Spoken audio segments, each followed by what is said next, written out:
In a time when the sun baked the earth and the rains forgot their way, a great famine fell upon the land. In this season of want, if those with mothers and fathers had nothing to lick from their fingers, imagine the fate of an orphan, a boy with no one to call his own. For a while he survived on the kindness of fleeting glances, for our elders say that a child does not become a mute in the same year his mother dies.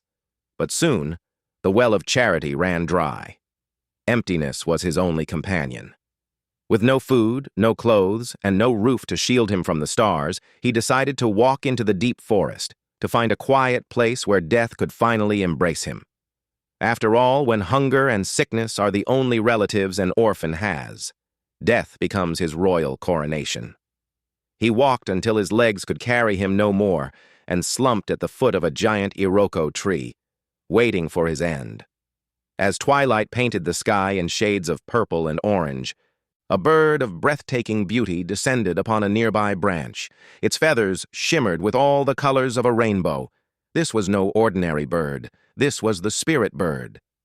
Seeing the boy's silent tears, the spirit bird spoke in a voice like gentle chimes. "Child, why do you weep?" The orphan poured out his heart, telling of the biting hunger and the crushing loneliness that had made his life unbearable. "All I desire now," he whispered, "is but a single meal to quiet the drumming in my stomach." The spirit bird's heart was moved with pity. "Go back to the place where your father's house once stood," it chirped. "You will find food waiting, but listen well, for the wise ones say, the man who gathers treasures from the ceiling with both hands will have no hand left to climb down. If you have another great need, return another day." The boy scrambled back and found, where his broken hut used to be, a feast of unimaginable delights. He ate until his belly was full and his spirit was content. The very next dawn, he returned to the forest to thank his savior. "Oh, kind spirit bird," he said, "my stomach is full, but the rain and the wind know my name. My greatest need now is a place to call home." The spirit bird, pleased with his humility, promised him a fine home. When the boy returned, a magnificent house stood tall and proud in place of the old ruins. His heart swelled with joy. But this taste of comfort sparked a new thought. For every ripe breadfruit once opened reveals a bounty of seeds within. He decided he must not let this stream of fortune run dry. On his next visit, the spirit bird asked, "What brings you here again? I have given you the great treasures of life." The boy bowed low. "You have, but a man who plucks the coconut should be allowed to drink its milk. I now desire fine clothes and wealth to become a man of substance." And so it continued. Day after day he returned, his requests growing bolder. The spirit bird granted him everything, until the orphan was draped in riches and lacked nothing. But with wealth came a new kind of hunger, greed. He looked at his fortune and thought, "I will be clever. I will not be a beggar forever."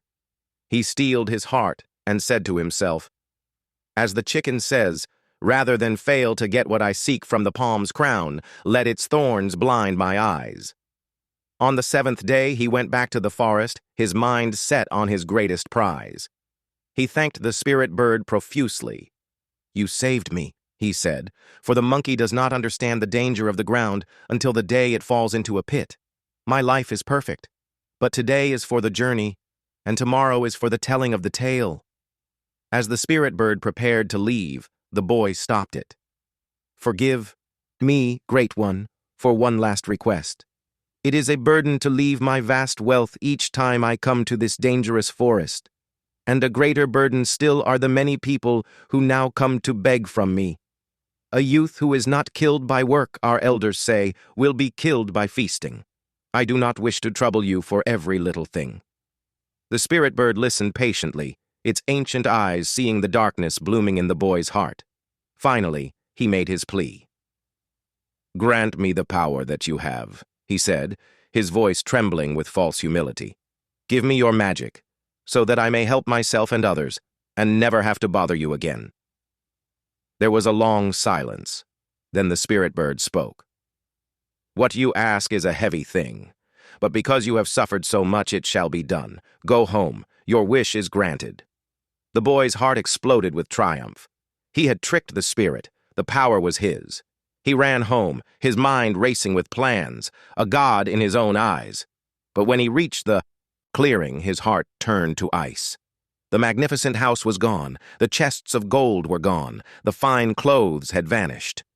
All that remained was the desolate, empty patch of land he had started with. At first he refused to believe it. He rubbed his eyes, but the truth was cruel and clear. His world had crumbled back to dust. His situation was now far worse than before, for he had tasted heaven only to be cast back into the dirt. He ran, stumbling and screaming, back to the forest, back to the Iroko tree. But the branches were empty. He called out, but only the wind answered. He waited for 3 days and 3 nights, but the beautiful spirit bird never returned. And so his story is told, a warning to all who hear it. He who chased boundless profit found himself clothed only in poverty. As the elders say, he went searching for gain and fell headfirst into ruin.